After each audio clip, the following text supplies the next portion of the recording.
We have two very special guests today, Dr. Susan Wasik, who is a specialist in organizational learning and leadership development.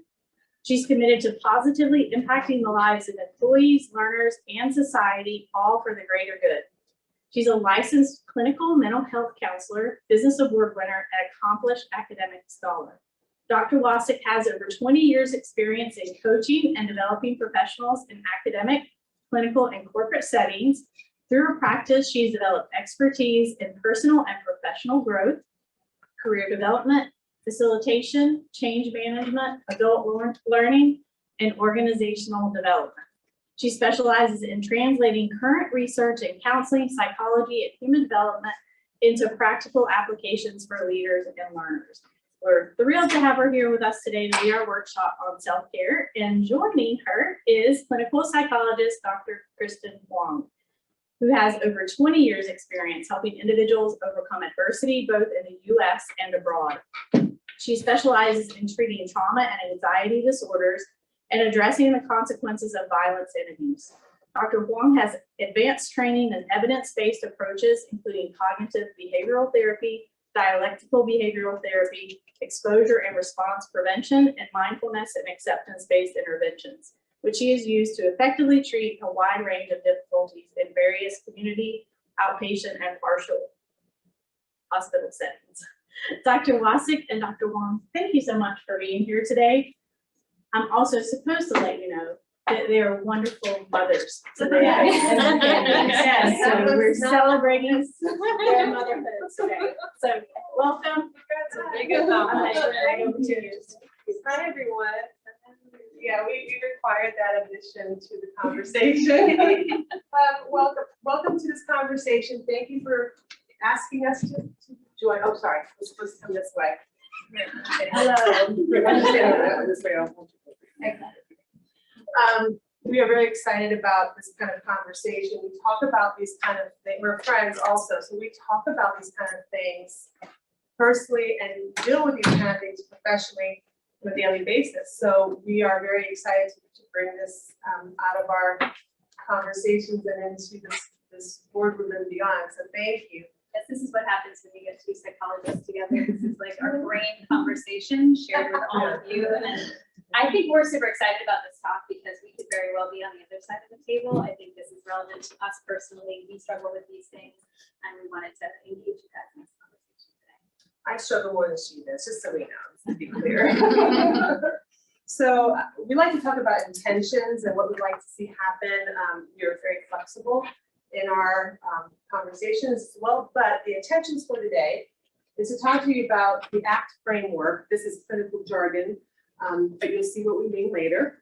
We're going to have interactive discussions. We're going to talk about self-care and alignment. That's two of our keywords today, and values-based action.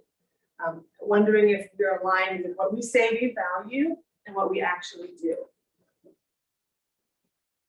Okay. Working with women, especially accomplished women who work in corporate America, who have their own businesses, self-care is not something that's really practiced, obviously, but we do plug in our cell phones to recharge. We do make sure that everyone else is taken care of. But when we talk about self-care, there's like sometimes this feeling of I'm being selfish. Last night, my selfish self-care act was I was going to watch. Actually, I didn't tell you this, mindless television. I had a 12-hour day yesterday, and I was like, you know what? I'm going to watch The Good Place. I heard it's good, so I'm watching it from beginning to end. It's fun, and it was from me, and I have zero guilt about it. I didn't binge watch it for 12 hours, but I did work for 12 hours. So what I'd like to say is that self-care is not selfish, and if you start feeling a little bit of tinge, I want you to pinch yourself or your neighbor and plug in and get recharged, okay? Monkey mind.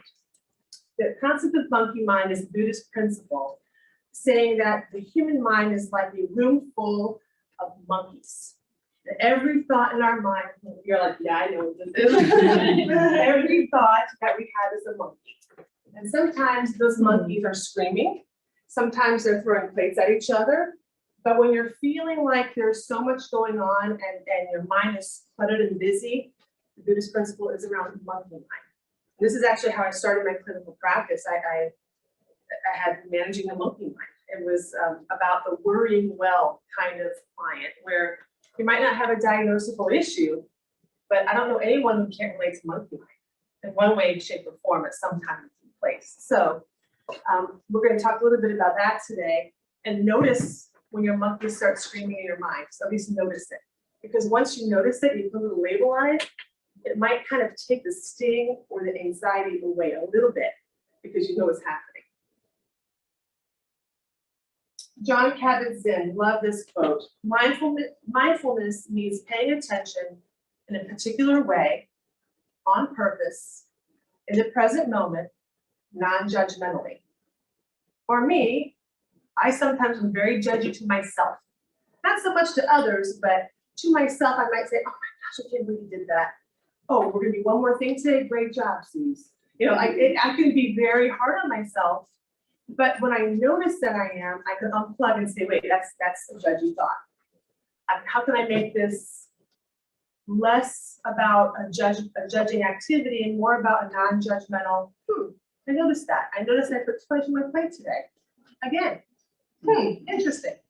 So about being present and non-judgmental is a key phrase and key kind of concept for today's conversation. Why is that so funny, Julie? What came up for you when you saw that? No, just that's what my mind feels like. How many times have you gone on a walk? We've had some nice weather here in North Carolina. Going for a walk, maybe just strolling, and you realize you're really not on that walk at all. Dogs are on the walk. They are, for sure. Small kids, they're on the walk. But somehow, sometimes we kind of lose that mindful experience and become full in our mind. And just again, paying attention to that when it happens, because it is a human condition, it will happen, but paying attention to it non-judgmentally and laughing about it perhaps, again, might help us become more mindful, more present. I'm going to now. And different Yeah, time. here we go. Okay. So we want to not get too jargony and too into our psychology wonky brain here, but this is a form of therapy so powerful. Let's see. You need help? Well, I didn't even hit anything. Is the cord come out at the bottom?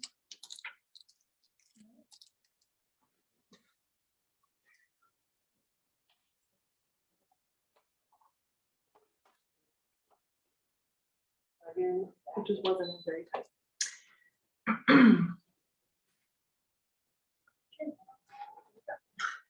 Minor. Well, so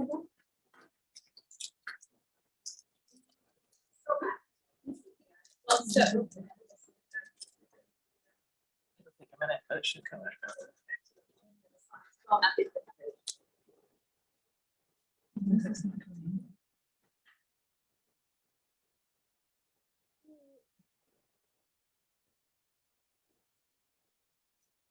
What's happening here? There we go. Can you see that? Now you're just thinking about There's it. absolutely. There is.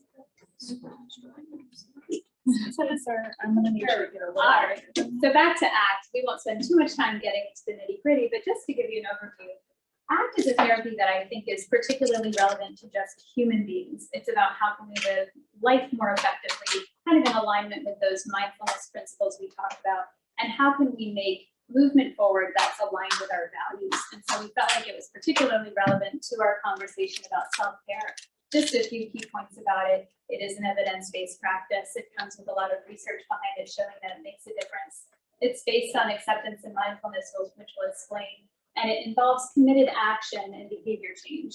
And we're hoping that you can use this framework to approach our conversation today, because our goal is for you to really observe your own reactions as we talk about self-care, to mindfully notice what is relevant to you, to do a deep dive into your own personal values, and to leave here today with one committed action that you want to take forward and maybe make a change for the better in your life. So we felt like this was a good framework for what we hope to accomplish today. And ultimately, the purpose of ACT is to really increase psychological flexibility. We can get so entrenched in our own thinking, we can get so judgmental of ourselves, get stuck in what I call the shoulds, what I like to say, shoulding all over yourself, where we think I should do this, I should do that to be a successful person, to be a good mother, to be a good friend, to be a good partner. And we can't stay in the moment because we're stuck in that judgmental mindset. So we want to get you unstuck and be more flexible today. Now this is a very fancy diagram that is the sort of the heart of ACT. And we're going to be working today on accepting kind of your own reactions to self-care, taking committed action, moving forward based on your values. You and yourself is at the heart of this process. So nobody here can tell you what you need for self-care. We want you to anchor this process in what you know about your own self. Cognitive diffusion is a fancy way of just noticing your thoughts without being so attached to them. So it's the difference between saying, oh my gosh, if I don't put in 20 more hours this week, my business is going to fail, and saying, huh, I'm having the thought that if I don't put in 20 more hours this week, my business is going to fail. When we can observe our thoughts like that, we introduce an option for choice and choosing, do I want to believe that? Do I want to follow that thought? Or can I notice that, huh, that thought maybe suggests I'm stressed out. Maybe you need to practice a little self-care. And we're going to focus on being present in the here and now. So that fancy diagram can be distilled down to this. This is kind of what we want to accomplish today. We want you to be present. We're going to invite you to participate in a lot of discussion. So open up. And at the end, leaving here feeling ready to do what matters to you. So just, Susie presented a good overview of what mindfulness is. And it really is, I like to distill it down to just notice. We often don't, but the opposite of mindful is mindless. It's just paying attention and noticing in all of these particular ways. And acceptance, I really love this diagram because oftentimes when we have something simple like it's raining, we have all these judgments and reactions and relationships to that. And all of that sort of gets us involved in fighting the reality of the fact that it's raining.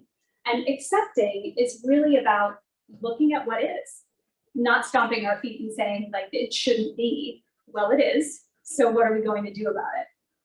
It might mean that we need an umbrella. It might mean that we don't go outside that day.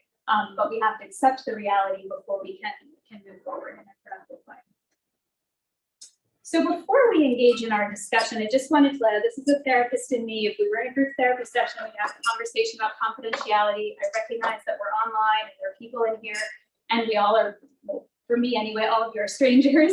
So I'm gonna let you guys regulate what you feel comfortable sharing and not sharing, and just share as you feel comfortable to contribute to the conversation, connect with what's relevant to you, take away what's meaningful, leave the rest. And obviously we want to practice being in a judgment-free zone. So no judgment of ourselves or anyone else. And now let's talk about self-care.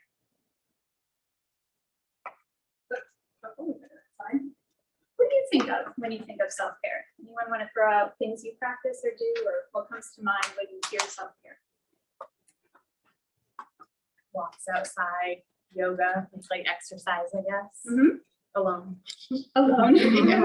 I'm the senseless TV girl. I'm gonna watch shows that are meaningless, like reality, like The Bachelorette, or something that's like completely doesn't take any energy on my part to partake in it. So things that distract your mind from things that might be stressful. You were talking about more physical things. Yeah. Having tea with a friend. Social quality time.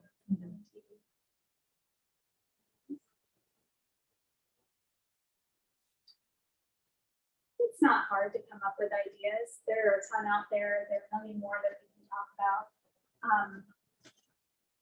It can also be, instead of just these little particular things, sometimes self-care is about setting boundaries, saying no to things, to buy yourself some time to rest. See a lot of head nodding, the same. Just observing. Boundaries, yeah, asking for what you need, asking for help, spending time alone. I heard you say that. That was key in doing this physical activities alone. We can have a 2-hour-long conversation about all sorts of good yoga practices, or what was the best smoothie place, or the best coffee that will really help, or the best mindless TV shows. I could talk about that for a long time. But honestly, you can get all those ideas. You can go to any of your favorite social media things. You can see all sorts of fun memes or ideas or people posting about what yoga thing they did or what thing they baked or what walk they took.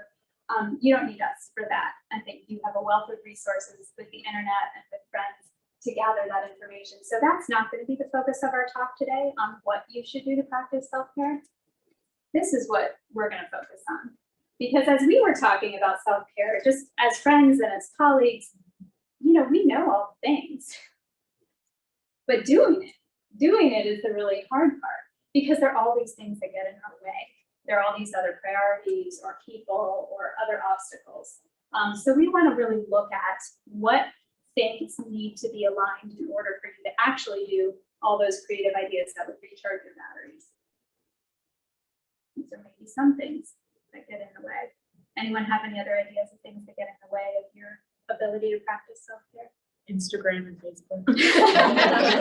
We don't go looking at social media. Yeah. So let me ask you about that, because you're not the only one.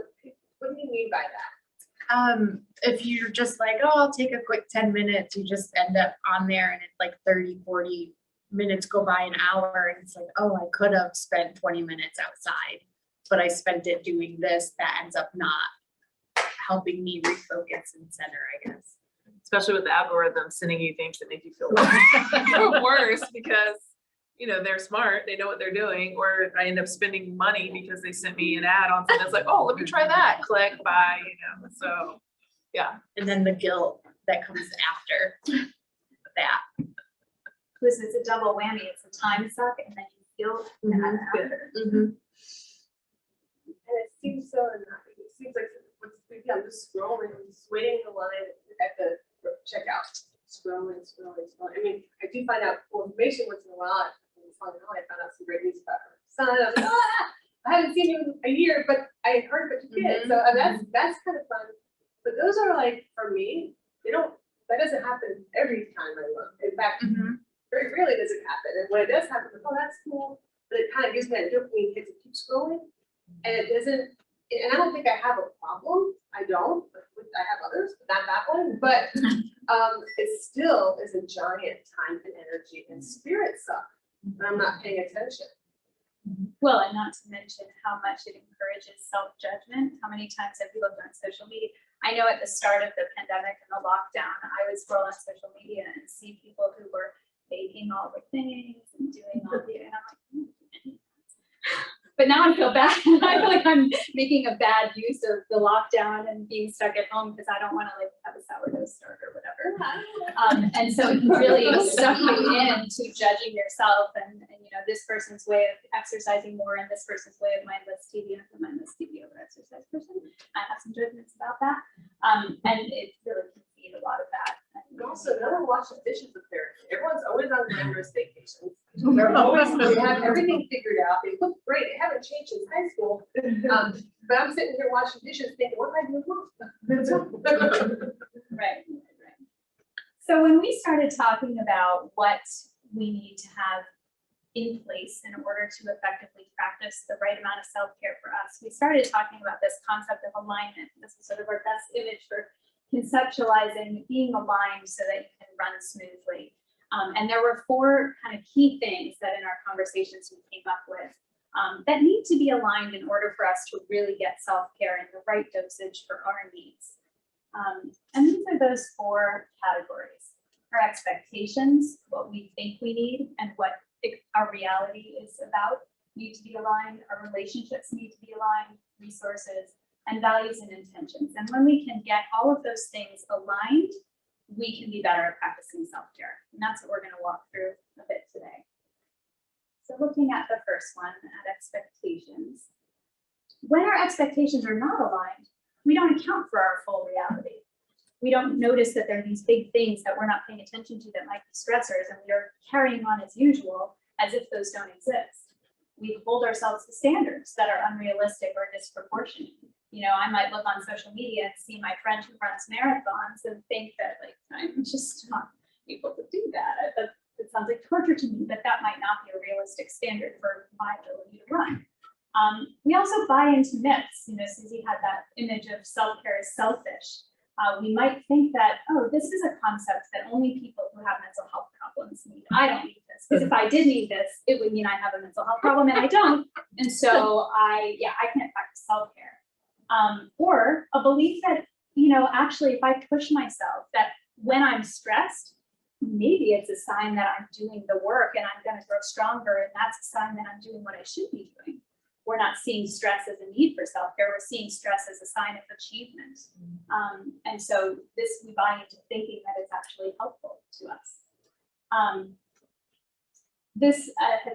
I've come across in my own Facebook feed, and it reminded me of all the conversations that I've had over the last couple of years as a therapist, working with a lot of clients through the pandemic. I'll just give you a second to read it a little bit. In this, I play the role of brain often.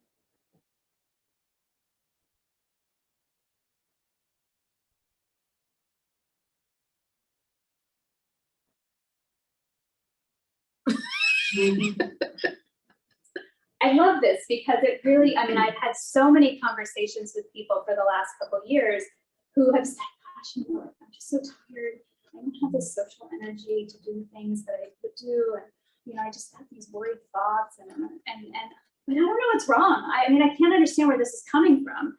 And I have had to say that this pandemic thing, remember that? It's kind of a big deal. It's kind of impacted all of our lives in really big ways. And it's been a lot to take in and adjust to. And if you're noticing that you aren't doing things in the same way that you were before, well, that doesn't surprise me at all. Why aren't you accounting for that in the current reality? I think a lot of us think this idea of resilience is we're supposed to experience these stressors and be just fine. And we want to actually flip that on its head a little bit and encourage you to look at the reality and how it's impacted you and take good care of yourself so that you can move forward and be productive and resilient. But if we ignore those demands, if we ignore the stressors and ignore the realities, we're not going to maybe be as successful or resilient as we intend. So I want you to just maybe give you a minute to think about these questions, and maybe even jot down notes if you have them. The idea is that this becomes relevant to you. What are your expectations for self-care? And are they aligned with your reality? When you think about self-care, are you taking into account all of your responsibilities, the greater context that you're living in? Maybe it's the pandemic has really changed how you have to operate. Maybe you're dealing with family members who have an illness. Maybe it's an elderly relative you have to take care of. Maybe it's someone who's really struggling with mental health difficulties. Are there things that you have accounted for in your need for self-care? How have you accounted for the pandemic? Just take a moment to think about those questions. I would love it if you felt comfortable, if you share with someone next to you kind of bring it to life, if you feel comfortable about what your expectations are.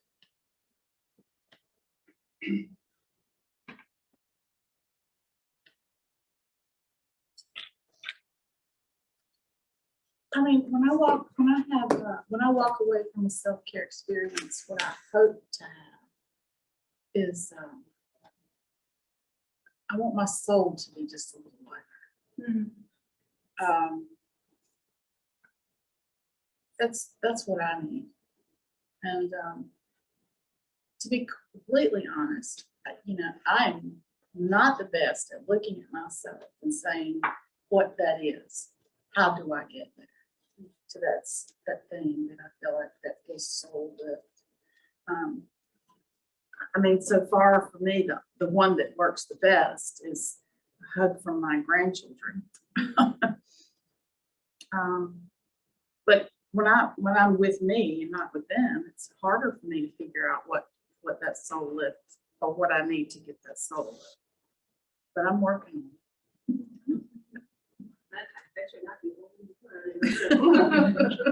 I love that way that you measured it, that my soul feels lifted. I don't know if it's menopause or if it's the pandemic or if it's just my brain, but I feel like I have attention deficit that I've never had before. Ding, ding, ding, yo, yo. And I can't, like, it's really hard to just get a hold of it. Like, I have to, like, consciously tell myself, like, stop thinking about everything else and just focus on one thing. I love that you brought that up, and we're all a room full of women, and I've talked with a lot of women who, again, it's that same, like, did you not pay attention to the fact that we have a pandemic going on? You know, also, you're a woman maybe going through a lot of hormonal changes, and that affects you. Can you hold yourself to the same standards at, say, 50 as you did when you were 25? You know, if I were to look at, I have a daughter who's a teenager, who's an athlete, and if I were to try to like do a split or do a back handspring or do whatever, you know, just I mean, and I was never at her level when I was her age, but 25 years ago, I could have done a lot more than I can do today. I can't hold myself to that same standard. And so how do we make those adjustments? How often do you make those adjustments versus beat yourself up because why isn't my brain working? Why can't I focus? What's wrong with me? That judgmental mind kicks on. When you say attention deficit, it's not that, it feels like it's attention overload. There's Right, so right, much exactly. attention to it. And what is going to take precedence at one time or another. Anybody else? Well, I also just tend to think that self-care will just happen. That I will, you know, just find some time to spend by myself or find some time to do whatever it is. And I'm learning that, or maybe I've passed, should have learned, not should have, but anyway, I need to plan for it. I mean, plain and simple to, you know. If you all take away nothing else, thank you, Julie, for that key message, because I think that is probably the one of the biggest takeaways, that self-care doesn't often happen by accident. It needs to be an intentional practice and not an afterthought. When I read that first line, of what are your expectations? My thought was I don't have expectations. If I was planning to go to yoga and I had all this other stuff to do, yoga gets blown off. We often do this, we prioritize everything else. I think for me too, like I'm someone with mental health, right? So like I suffer from depression, have my entire life as long as I can remember.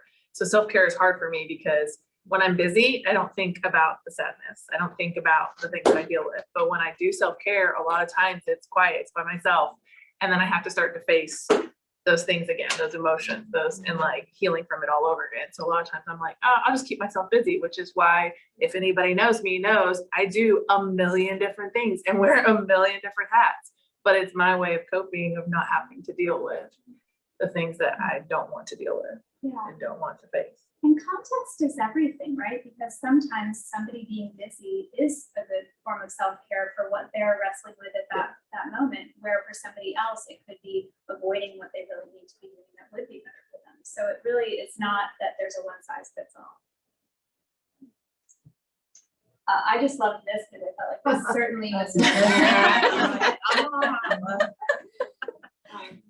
Yeah, things look a little different in the pandemic. This was more my seed versus the other stuff where you became certified. Okay, so In fetal position yoga. also everyone can have it. So relationships is the second category of those four about what needs to be aligned, and especially if you are in a partnership or have children or other people, it can be hard practicing self-care when you have other people to consider. So when our relationships are not aligned with our self-care needs, the needs of others get in the way of our self-care. Maybe others aren't aware of our self-care needs or don't support them. Maybe we have relationships with people, they're little people, and they're just naturally selfish, and they're not thinking about, or teenagers, they're not thinking about what does mom need for her self-care. They're like, no, I need a ride. You know, so Like to use the restroom alone. That would be wonderful. I haven't done that in 17 years. right. I'm just trying to go to the bathroom. Can I do it without somebody coming to the door and saying, Mom, I need something? Yeah. Self-care really. Yeah, I'm like, gonna write on the door in a session, please do not disturb or something. Well, and I think someone said it earlier too, that as women, oftentimes we are very attuned to everybody else's needs, and we often wait for everybody else to get their needs met before we then address our own. And other people might not be thinking about our needs. They might just be thinking about their needs. So they're not going to stop and create space for us to practice self-care. We might need to ask for it. We might need to put our own needs first.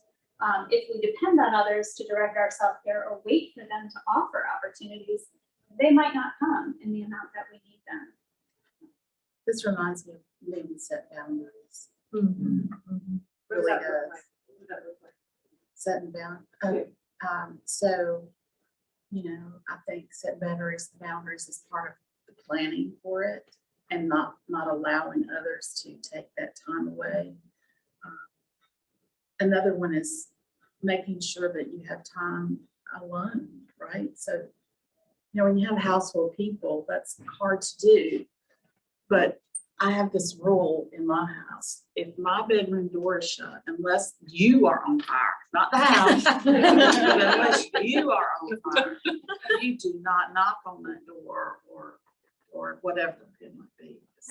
That's my boundary, because if that door's shut, you know, there's a reason.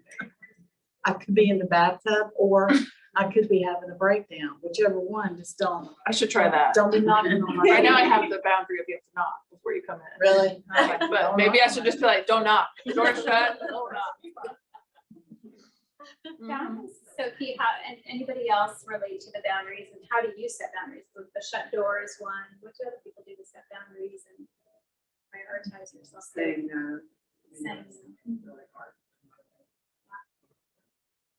And noticing when people are trying to put something on you that it's very subtle, and then you all of a sudden realize, I just took on that task, and I really, so noticing that and pushing back and just saying.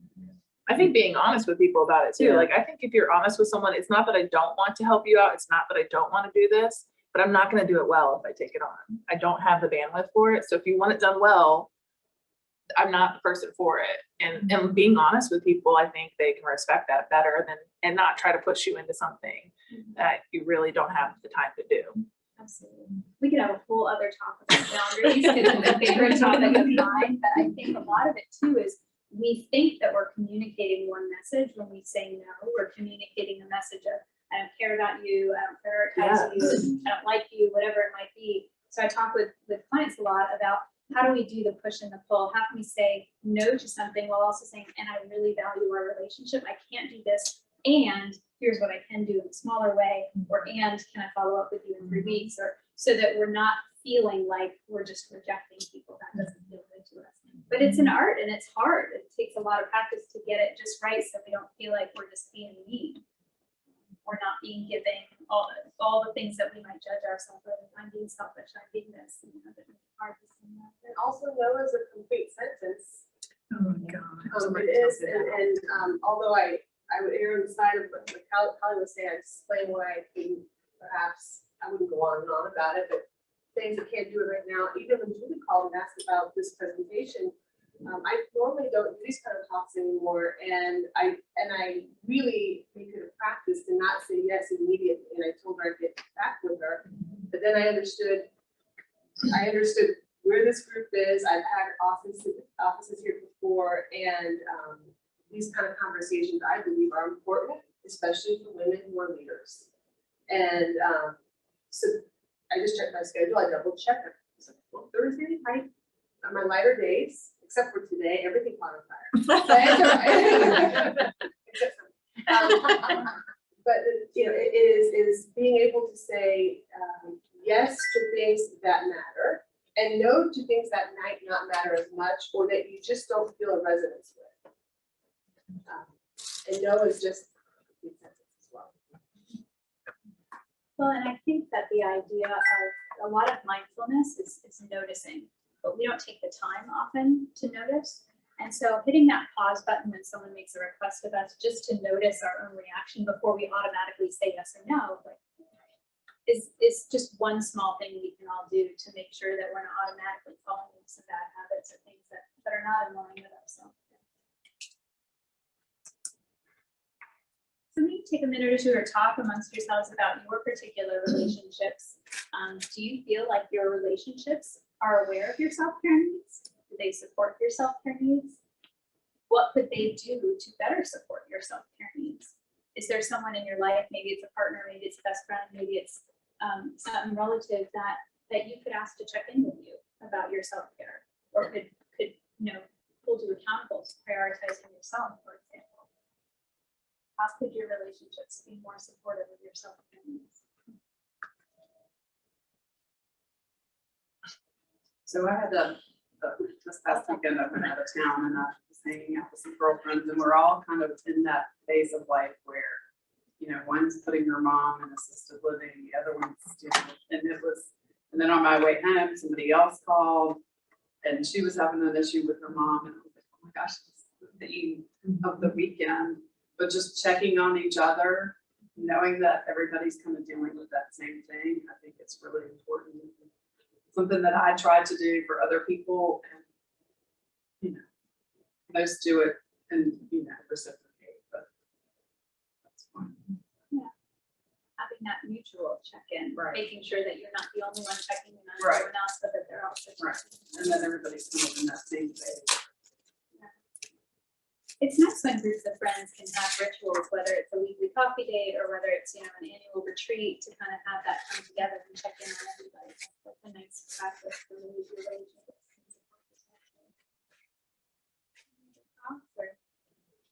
In my case, I've been thrust unexpectedly into caregiving for my dad. And I have a sister who's about my age who lives close by, and I do more of the day than she does. And I wanted her to like offer support in particular ways. And what I've come to see is that she can't magically grasp what I need. But what does really work is when I say explicitly, I want to do something at this time, can you take over? And she's totally willing to do that. So it really has been a good exercise, I think, for me to take responsibility for my own needs in a way I haven't been used to. And just get used to articulating what I need and asking for it, and not expecting her to somehow be paying attention or understanding without me telling her. Such a key point. I think a lot of people have the expectation sometimes that if other people see that we're struggling, or they see how much we're taking on, they're going to automatically jump in. Or even if we describe how hard it is, that they're going to automatically know what it is we want them to do. I often use the analogy, I've worked in nonprofit management for quite a few years, so inevitably my role involved fundraising. And a key thing as a fundraiser is making the ask. You can't just go have coffee with a potential donor and talk about pull at their heartstrings and talk about the starving children in blah, blah, blah location and why, they really need help. You have to actually ask, no, and right now I need you to take out your wallet and write me a check for X amount of dollars. And that amount needs to be targeted to what they can realistically give you. And it's a calculated process so that you can get your needs met. And I think it's a useful way to think, and just the way you did it, like, can you do this specific thing? Can I articulate precisely what I need you to do? Makes it a lot easier for the people in our lives to care for us when we can tell them exactly how they can do it effectively. But oftentimes we think they're going to read our emotions and automatically know, and our needs go unmet. So that's such a great example. My readers, they're not very common. And if they are, I question. And making sure that you understand that just having in mind, that was an excellent example. And also when we're thinking about what they must be thinking, we're making up stories. We're making them up. It's all made up. And so how is it that you can get angry with someone for not meeting your needs when they didn't read your mind and you expect them to? It's a crazy psychological example. And so how are you able, and also we didn't talk about like some relationships, some of us here might have kids of varying ages and stages. And like you said, toddlers and teenagers are not so different when it comes to egocentrism. It's developmentally appropriate, but they are that way. But you can engage and ask people from different stages of life to help in subtle or direct ways. You can ask a teenager, when was the last time you asked me how I was doing? And suddenly they'll ask more often, perhaps, at least my practice. And being able to ask in a way that's respectful And that can be versus waiting, you're so pissed that when it comes out, it's just anger, anger coming out of your mouth. So asking sooner than later, coming from a place that's less charged is also very helpful. That was a tough one for me with kids, like not letting the kids not see that mom's not always okay. Mom sometimes needs, like, she's not always there for you. I don't always have the bandwidth to do exactly what you need. I've got 4 of you. You all 4 do activities. I can't be 3 places at once. And so being able to communicate that with my kids of like, hey, this is how it's going to go. So we do Sunday night dinners and we talk about the week ahead. And so the kids expect it every Sunday night. We're going to sit down and what this is the week ahead. And so they're like, okay, who has what and when and who's picking up where and who's going where. And it's really worked out for us because then they are aware of what's happening. Now, of course, there's always, you know, the random fires that come that we don't expect, but they're not as jolted by those because they kind of already know the structure for the week. And so when those come, it's easier for us to kind of say, okay, this is what we're changing. We're going to roll this way. And they adapt a lot easier too. So it sounds like you are creating intention setting on Yeah. a weekly basis. Yes, for sure. It took a long time to get there. I mean, my oldest is 17. So. Well, it's hard, particularly with children or family members, or if any of you find yourselves in that sandwich place where you're caring for elderly relatives and having to do a lot of responsibilities related to that while also having young children at home, that can also be pulling you in a lot of different directions and can make people upset when you can't meet their needs. I'm sure you can't imagine a child who would get upset when you say no. and then are we beating ourselves? Are we feeling bad? Are we feeling guilty? Are we feeling like I let this person down because I couldn't meet their need in order to take care of myself? And so some of the relationship self-care is also in how we have a relationship with ourselves and what we choose to keep onto ourselves in terms of guilt or resentment.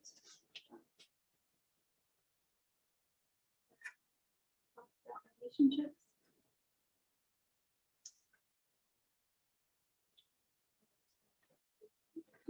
So resources, human resources, okay. Say anyone in this room have it all together? Make sure now it's not addressing here, okay. Resources, how to align them. So 5 most precious inputs, I love this. Resources are not just about money. And I think one of the benefits of being a clinical professional is that no matter how much money you have, it doesn't necessarily make things okay. And more money does not necessarily solve problems. And there's a lot of problems that money cannot solve. Money does give you more options. I will give you that. And it's nice to have. But when people talk about resources, oftentimes they go straight to money, and that's not necessarily the case. We also have a lot of other resources that might be less finite. Skills. What kind of skills do we have to help us with increasing our resources? How about time? We all have the same amount of time, but how do we spend it? How do we segment our days or weeks or months or years? Our energy. I love this one because, you know, we talk about, I know there's some productivity professionals here, how time management is really about energy management to me. There are times of the day where I know where I should be doing something specific because my energy levels are higher, I'm more clear, more crisp. And there's times where I really should not be doing anything that requires that. Every day, there's a time. And somehow I remember it was like a month where I had all these meetings that were very, very administrative heavy at about 3 o'clock hour, where you really shouldn't be talking to me about math or anything related to math. And yet my energy calendar was out of line, it was out of alignment. And sometimes we have to do what we have to do. Sometimes we don't have a choice perhaps, but sometimes we do have a choice. And how we manage our energy is a really powerful resource. Does anyone have any, when I said I see a lot of heads nodding, what are you nodding your head about? I want to hear the story about the resource management. I just Energy recently management. kind of came across that and just thinking about, yeah, certain people have more in the morning. That's when you should focus on the more like mind, you know, tasks or whatever. But I think too, like now knowing that that's something to really look at and I guess be mindful of, then how do you adjust to it? Cool. I think when it comes to self-care, I was thinking earlier, you know, in line with what Julie was saying, scheduling in advance and or planning in advance is really important, because if I get too tired, if I'm too kind of bogged down in inertia, then self-care just feels like one more task. It's one more thing to be done, and I'll just end up like playing solitaire on my phone instead. So getting in front of it versus coming at it when I'm already depleted is super important. So I think the energy piece for me around self-care, it matters a lot. Sometimes I wanted to share an example that I learned kind of by accident, but it's really become a little lesson to me in how small changes can make a big difference. I used to live in Boston, and commuting and traffic was a big fact of life. And I had a job where my work schedule started, my workday started at 8. And in order to not take an hour to get to work, I had to leave by 7, and I had to get up super early. And I managed this by drinking my coffee, eating my breakfast in the car, and racing to the office and starting my day. And then I later changed jobs, and my workday started a little later, and it was a bit closer to home.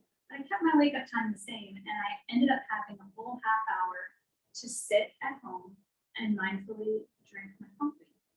And that has become a touchstone to me in my daily life. Like, I actually need this to start my day with calm. And I build in that margin so that I'm not racing out the door.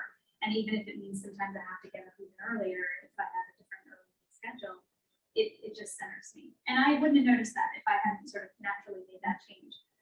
But sometimes it can be a small thing like that can really help you. Yeah. It's great to see you, by the way. It's been a long time. I can't just to see you. So this is so great. Just a confirmation that I'm an executive and leadership coach. And so I'm talking to people all the time that money is never the resource that is at the deficit. I'm never hearing about that. Time and energy are the ones. And so there's something about magnetizing, you know, who you are in the world.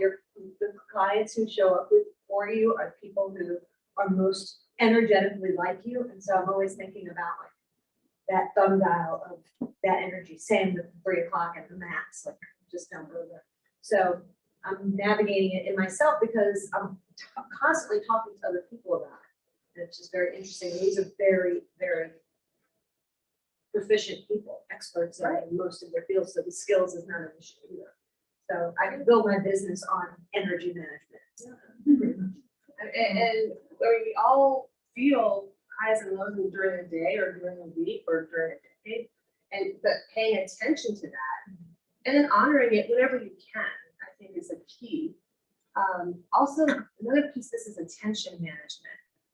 What are we paying attention to? There's so many things with those algorithms that are coming at us without our permission. We're just kind of like taking it in, and whether or not we are realizing that we're paying attention or not, we're being influenced. And so an example might be when you fire up your laptop, what's the screen that pops up? When you turn on your browser, is it the news?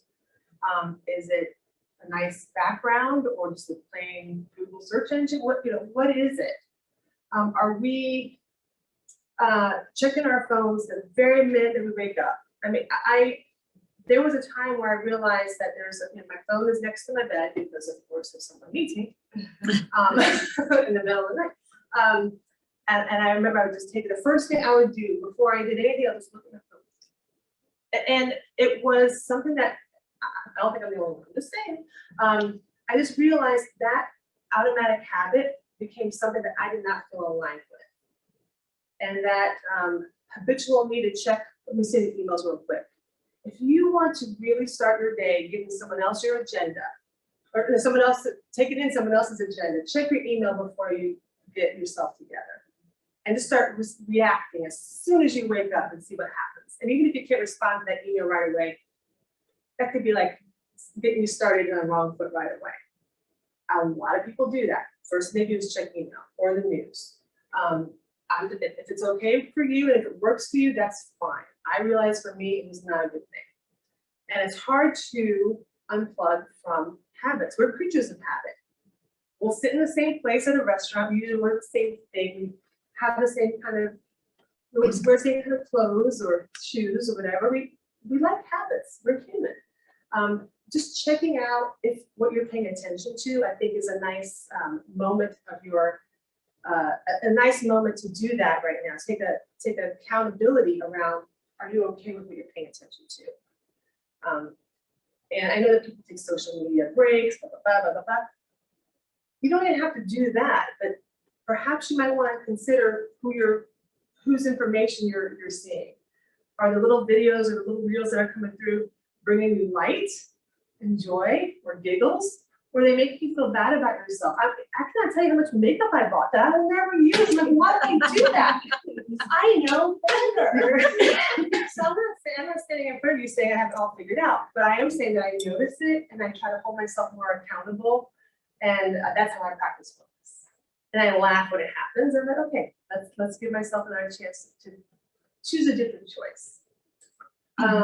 What else about this? I had to put money in the budget over here because if I didn't put it in the budget, I felt guilty about spending it.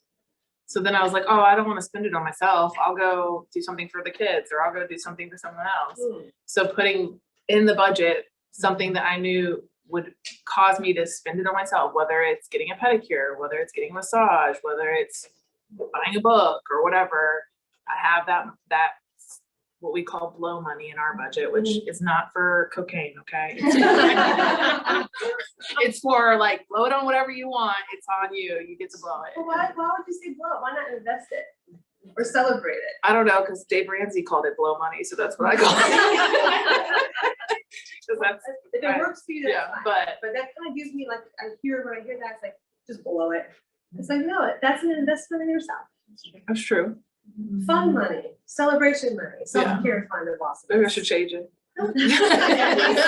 Celebration money. Yeah, I like that. And to that point, words matter, because I was looking at your word choice other, and I talk a lot with clients about time, energy, and focus. But I like the word choice of attention instead of focus. I might have to borrow that. It's, this is copywritten. You know, I did a fun experiment with my mom, and she has no idea, but she was posting all of this really negative political whatever stuff. And I got a hold of her tablet and I unliked all those things. And then I liked a lot of like inspirational things. And I kind of, because you know, I would call her and she's just grouchy mood. That's all the crazy stuff. And people are not paying attention. That is amazing. I might pretty good. copy that idea.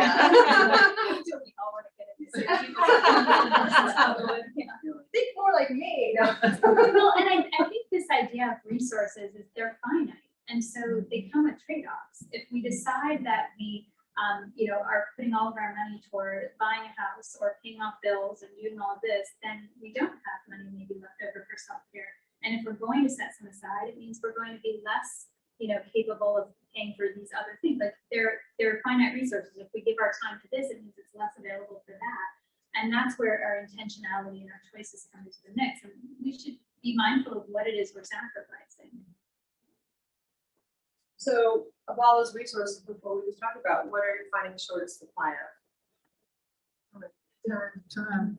It's not time. It's like, cause the time is there. It's It's the choice Like of what pushing you yourself, do right. during said time. or like even like committing to the time. It's the prioritization of how you Yes. invest. Like you can set the time, I can set the time, I'm like, oh, I'm gonna do this exercise class in the living room. Like we have the exercise thing, we pay the membership, I'm gonna do it. But then it's actually doing it. I don't know what you're talking about. I have that figured out. Yeah. Like I can set the time all the time, like all day long. I can put it on my calendar, but then when it comes time to do it, I'm like, do I really want to do that? Because I could do this instead, or well, I can push that aside, or I'll do it tomorrow. Or I'm playing game solitaire on my phone because that's easier. Yeah. I don't have the energy to do this. Yeah.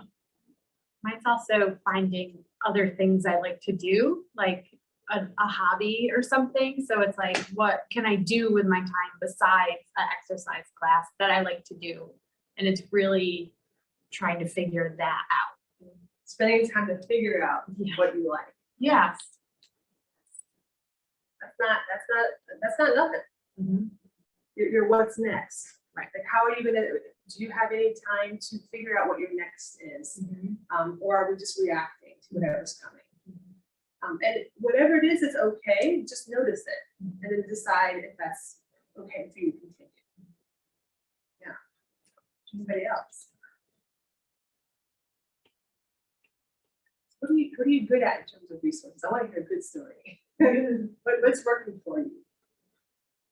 I'm sorry. No, I was saying for me, doing things like exercise class or going to the gym, if I have a person to meet me there, Accountability partner. yeah, I will go.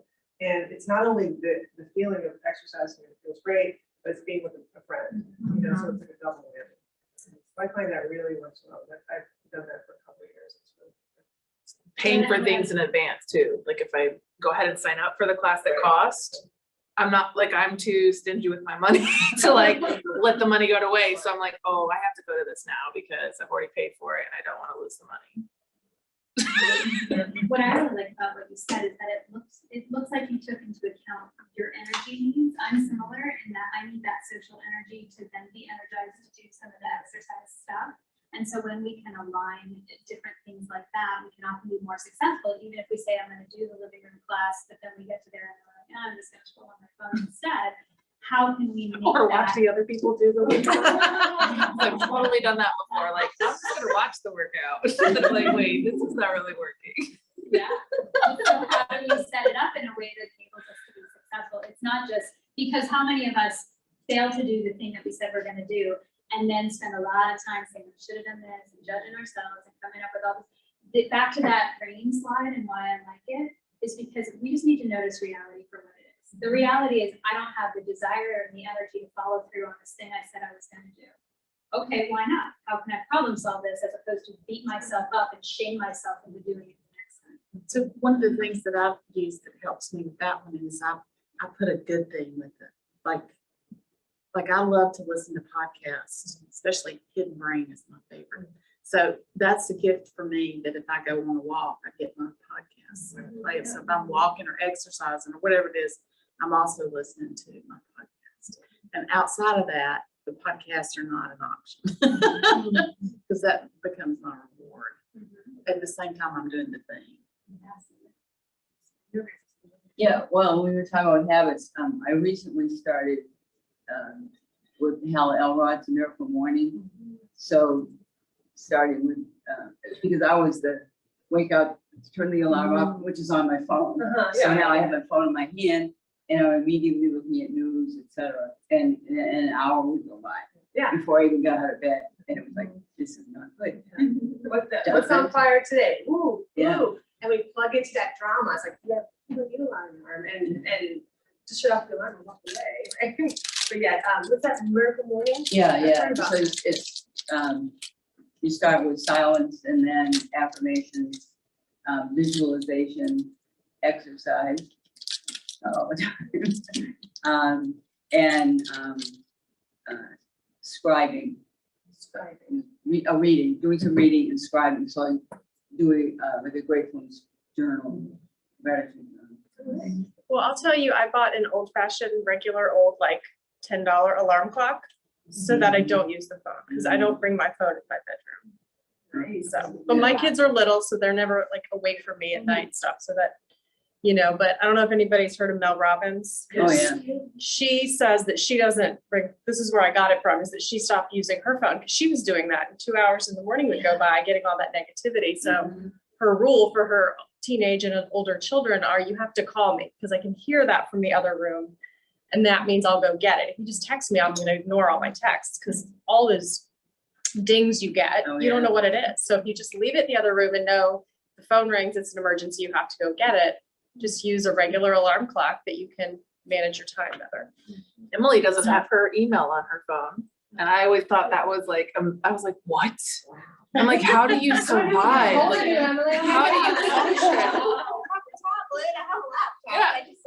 my phone. I mean, it's harder to process it on that little screen and I don't need to be that accessible for email. And so like that's my goal, is to be like Emily. I'm gonna one day take my emails off. I can't. But that's my goal. I'm like, I'm gonna be like Emily someday, and I'm gonna be like, oh, sorry, I didn't get your email because it's not on my phone anymore. So Back to that, that's our next presentation, boundaries. Why we don't have any. Well, we are getting close to running out of time, so I want to make sure we get to our next part of this conversation, which is around values and intentions. someone online had said when you first started, before you started going through the lines, they had said valuing them, not valuing yourself. Not valuing. So I thought that was interesting that that's one of the aligned. Yes, well, it's an important, this is one of my favorite words, is intention, because we can start out doing something and end up falling flat on our face, or wanting to have an important conversation with someone and it goes sideways. But when I find myself like saying, okay, what's my intention here? I want to tell my sibling that I need some help with that. And I want to do so in a way that comes across in a loving, but I need help kind of manner. So when you have that intention, that will set you up for success much better. I'm not going to say it's 100% successful all the time, things happen, but if you have an intention going in, perhaps it's not going to come across as you're exhausted, angry, and just pissed at that person you're talking to, right? And if it does come across that way, you can say, that wasn't my intention. I really wanted to tell you that my heart is heavy and I need some help. And can we meet somewhere in the middle? That's just an example of just having a conversation. But intention is also about how we spend our time, our resources, or where we put our energy. And so what I'd like to do now, a little values clarification exercise. Before we start, I want to give you permission to not be everything to everyone all of the time. There's 10 values here. They are not all equally important at this moment, and that is okay. You can use pencil, you can erase what you write, because maybe what's valuable today, by later this afternoon, might change, and that is okay. So as we do this exercise, please keep those ground rules in mind. What I'm going to ask you to do, for the sake of time, is to please look at these list of values, and I'll put the screen up here so those are online friends with me. These are the categories. It's romantic relationships, leisure and fun. That's wonderful. Job and career, friends, parenthood, health and physical wellness, social citizenship, environmental responsibility, family relationships, spirituality, personal growth and development. These are 10 categories of values. I'm going to ask you to pick at this moment, without any, I don't want you to think about anyone else other than you. What are your top 3 at this moment that you're paying attention to? Top 3 categories that you're feeling pulled toward, that you feel a certain level of interest or excitement about. Something that you've always wanted to do. If you had all the money in the world and you could focus on 3 of these values, if money wasn't an issue. You should think about the top 3 categories.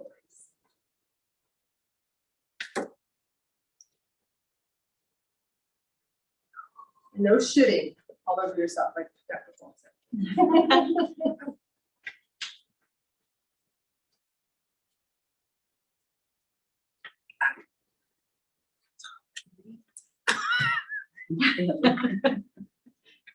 This is hard. Well, how is family relationship different from parenthood? Don't I'm thinking how. Oh. And you can't tie, you can't say it's too tied or whatever, no. Just Oh, we have to put them in order, so we pick the 3 and then put Just the 3. Oh, okay.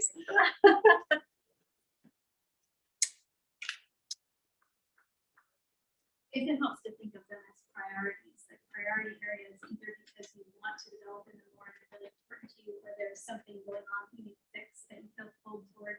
Out of these three, what are the most important for your priorities? And I will say, I actually wrote this down because she told me to. I said something smart the other day, and that was resentment and guilt are the antidote to wellness. And thank you. I wrote it down so I wouldn't forget, because I would have forgotten. I had that down, so accountability part. If you are, if I'm asking you to sort through these words, you're feeling guilt, we're not practicing wellness. Okay? If you're frustrated because your significant other is holding you back in your career and wellness, that kind of resentment is also an antidote to wellness. So let all that go and focus on what you like to prioritize. You got the three? No. Okay, now keep on. Oh, Jesus.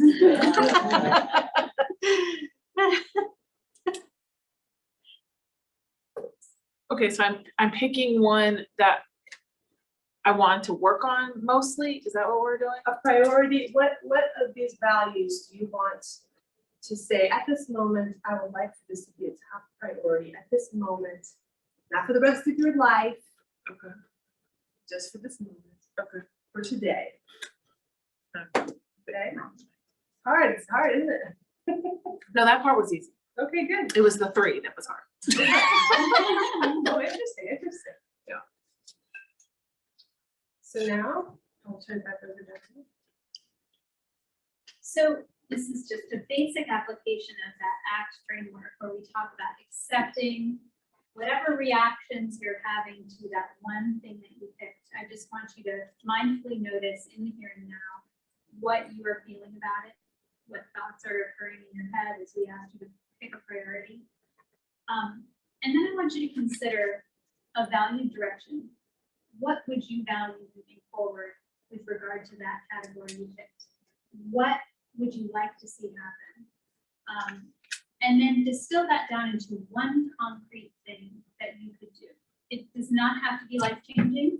It could be as simple as, I'm gonna take time to drink my coffee at home before I get in my car for work in the morning. So we wanna really leave here today with some commitment to make a small change or to do something that would connect to your values and your priorities and what's important to you, taking into account your observations of your own self-care needs. That makes sense? Take a moment to think about what you could do. Thanks for coming up with it. If you feel so moved to share, I'm happy to hear. It's also okay to say, I know what I want to accomplish, but I have no freaking idea how to do it. And does anyone here have any ideas for me of what I could do? Because that could also be a valid way to use that time.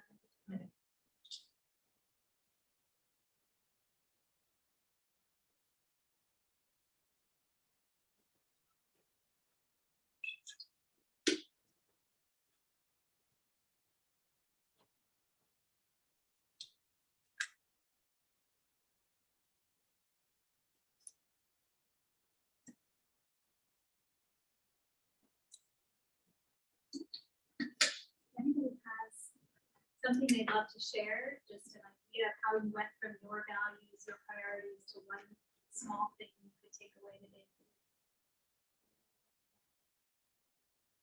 So, go ahead. No, you're fine. Go ahead. Health and physical wellness, kind of feel like if I can get that under control, that like the other two that I listed flow into place a little easier. So when you say under control, that makes me feel like I have everything figured out. Right. Therein lies the problem. To me, the secret to life for me is I realize that no one has it all figured out. And if they say that they do, then you should run away because they really don't. And they're probably narcissistic and scary. So instead of saying under control, what else could that look like?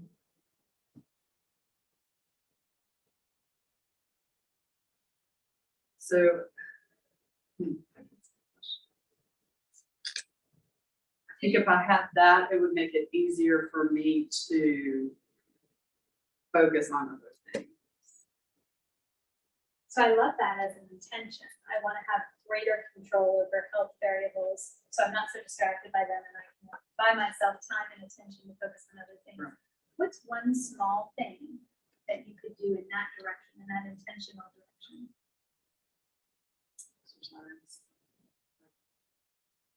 Those are two huge words.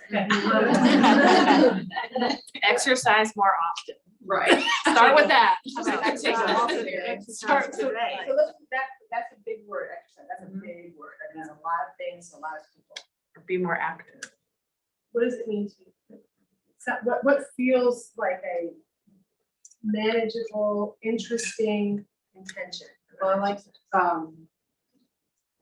what she said about walking a podcast. I mean, that's like a good escape that kind of kills two birds with one stone, but in a mindful way, because you know, I was doing that for a while and somehow got away from it. I'm sure blaming on the weather. Is there a podcast that you're interested in? Yeah, I was listening to Brene Brown. Okay, so would it be reasonable, would it be a reasonable value-driven action to say, I'm going to go for a walk this week and I'm gonna listen to Brene Brown podcast? Is that reasonable? Doable? Does it feel good to you? Yes. Even if it's just once a week, even if you want a goal of 4 times a week, just starting with one. So Gives you that. And the way that she described it, I promise you this, I'm not a bet woman, but if I were, I put all my money on, when she goes on that walk, she's not gonna feel one damn bit guilty. And she's gonna feel like, I'm doing this for myself and it feels good. Because she was able to give herself the space to, how many, you got maybe 5 minutes to check out your 3 top values. That's nothing. But we don't even give ourselves that in our life, right? And so the fact that you were able just to stop for a minute, circle things with pencil, kind of like, well, maybe I like these 3 the most. Okay, this one, okay, I'll focus on this one. To exercise more often, to like, we kind of brought it down to a manageable next thing that will make you feel better and well, right? So thank you for sharing that example, because you brought a great example to all of us. So thank you. But I think we all do exactly what you did, which is make these big goals that who doesn't want that? But it's such a setup for feeling like we failed when we then don't do the things that we want to do. So I mean, that exercise, if you all heard of SMART goals, SMART goals is specific, measurable, attainable, relevant, time bound. Coming up with something really specific that you can do. It's a lot easier to say, you know what, this week I'm going to aim to go for a walk on some podcasts. To bring that intentionality, the likelihood of success is much greater. And I love that you guys brought that idea. That's been my new accomplishment too, of going for a walk. I do audiobooks, but I can't listen to the audiobook unless I'm out walking. And it's the reward built into the thing that I probably would otherwise hope not do. We got another one. So I picked relationship, and I said communicate when needing help without criticizing or comparing. So I get to the point where when I ask for help, I'm like, you should have just known I needed help. Like, I shouldn't have to ask you for it. You should see that I'm dying over here. Like, and like comparing it to like, well, I would have noticed it. Yeah, yeah. Right. You would have. Right. You probably would I have. probably would have, but not everybody has the same brain as me and the same heart as me and sees things the same way. And some people are more empathetic than other people, and some people are more intuitive than other people. And so I have to realize not everyone is the same as me. And I have lots of things I'm not great at. So that's okay too, right? But yeah, so being able to communicate that I need help, this is what I need help with, and just being intentional on it's okay to ask for that and not have to feel like I have to criticize the person or compare them when I'm asking for the help. So, because that's super hard. But when you do it this week or even today, you're gonna notice I asked for help and I wasn't being difficult about it. Right. I was gonna do and so it's just all of that, like 90% of that was in her mind. Do you see what I'm saying? The 10% is the actual when she says it. And she's like, said it, I did it right, I did it. But you're gonna feel better because you have an intention. And they might say, I can't help you right now. Your head might be, but I said it nicely. But it's okay. It's that intention behind the ask and the why and that value-driven behavior is going to make you feel so much better. Well, and I think it also makes my relationship better because then the other person doesn't feel like you only asked me to help, you know, in a criticizing way, or so then they don't even feel good about helping me because of the way it got asked. Whereas, you know, I say in our household, 80% of all arguments are started by the tone of voice, right? So just your tone of how you are asking or Communication. Yeah, it's key to everything. Yeah. Yeah.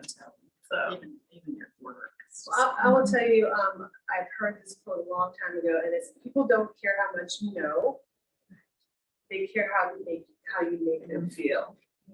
And so like we can have 12 PhDs between us, and we could be like spouting off the most intelligent conversation you've ever heard.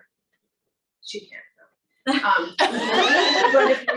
But if we are not caring about how it lands, who our audience is, why you're here to hear it, it doesn't matter how much we know, but it does matter how much we have a connection to why we care that we're here and that the message we're hoping to share with you.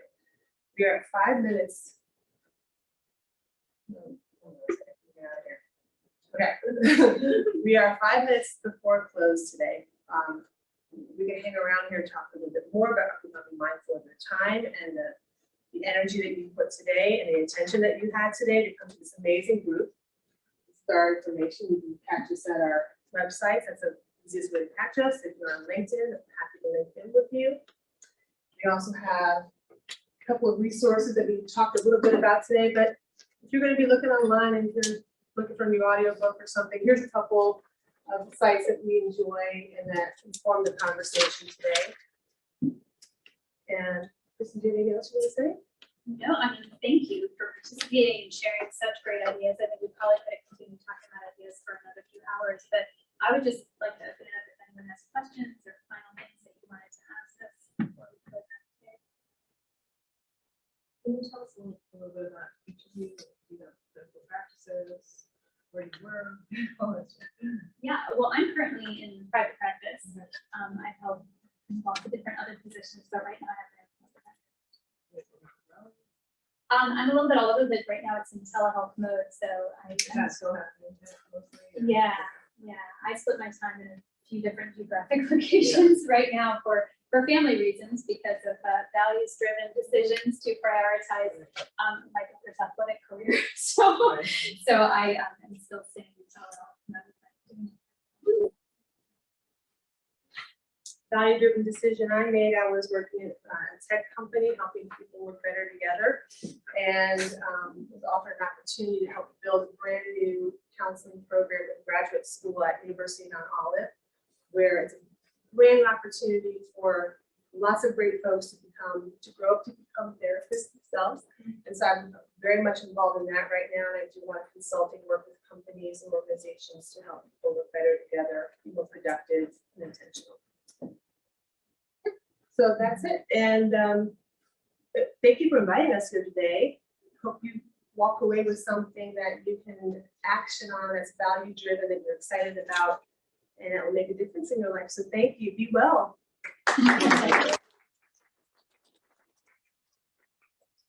And before we close out completely, Ms. Karen Albright is from Body Lace is going to present our speakers. Thank you. Our presenters. With a little package for each of you.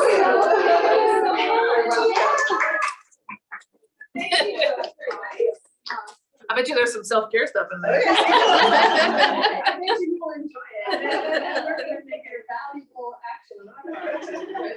Make sure you use it. There you go. And so if you're in the room today, you can use your phone to take a survey. If you're online, you will get an email link to the survey. And also just a reminder that we have a luncheon coming up on March 23rd.